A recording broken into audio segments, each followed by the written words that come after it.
आ जाओ। तो तुम यहाँ बैठे हो? रोज यहीं बैठता हूँ। तो बताओ क्या चल रहा है? जरा इसके तेवर तो देखो। तुम्हें पता भी है तुमने कितनी बड़ी गलती की है। तुम यहाँ पे कितने आराम से बैठे हुए हो, जरा भी पछतावा नहीं है तुम्हें? एक एक करके लोग हमें छोड़ते जा रहे हैं सिर्फ उस आहू की वजह से। देख तू कैसा बन गया है। बस करो निको, बस बहुत हुआ। इस बारे में ज्यादा बात करने की जरूरत नहीं। अब काम की बात करते हैं। हाँ तो मैं यहाँ रिजाइन करने आई हूँ और पिछले महीने जो मैंने काम किया उसकी सैलरी मेरी गलती नहीं है। मैंने उसे फायर नहीं किया है, उसने खुद ने रिजाइन दिया है। क्योंकि तुमने उसके पास कोई और रास्ता नहीं छोड़ा था।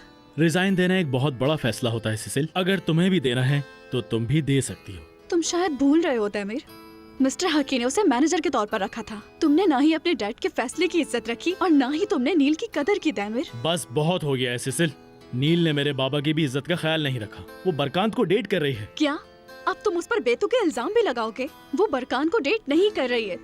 तुम कुछ नहीं जानते। तो क्या? वो पूरी रात सो नहीं सकी। और तुमने क्या किया? तुम आहू के घर में जाकर सो गए और इल्जाम मेरी दोस्त पर लगा रहे हो। ये सच नहीं है, मैं आहू के साथ नहीं था, उसे कोई गलतफहमी हुई है। अच्छा तो फिर उसने नील को तुम्हारे फोन से मैसेज क्यों भेजा था? बताओ मुझे। कौन सा मैसेज? तुम क्या कह रही हो? मुझे कुछ नहीं पता। देमेर नहाने गया है, नहा कर निकलेगा तो तुम्हें कॉल बैक कर लेगा। वो मैसेज तुमने देखा था? नहीं मैंने नहीं देखा, लेकिन नील ने देखा था। उसने गुस्से में आकर मैसेज डिलीट कर दिया, लेकिन मुझे उस पर भरोसा है। तुम मेरी बात सुनो।